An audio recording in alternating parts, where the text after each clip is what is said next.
بسم اللہ الرحمن الرحیم۔ حدیث نبوی صلی اللہ علیہ وآلہ وسلم ہے کہ جس کی زندگی اس دنیا میں تکلیف میں گزری ہو، نبی پاک صلی اللہ علیہ وآلہ وسلم نے فرمایا کہ قیامت کے دن جنتیوں میں سے ایک ایسے شخص کو لایا جائے گا جس کی زندگی سب سے زیادہ تکلیف میں گزری ہوگی۔ اس کو جنت میں ایک غوطہ دیا جائے گا، پھر اس سے پوچھا جائے گا کہ آدم کے بیٹے، کیا تو نے کبھی کوئی دکھ دیکھا ہے؟ کیا کوئی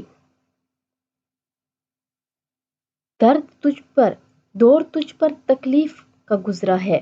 وہ اللہ کی قسم کھا کر کہے گا، کبھی نہیں میرے رب، کبھی کوئی تکلیف مجھ پر نہیں گزری اور میں نے کبھی کوئی تکلیف نہیں دیکھی۔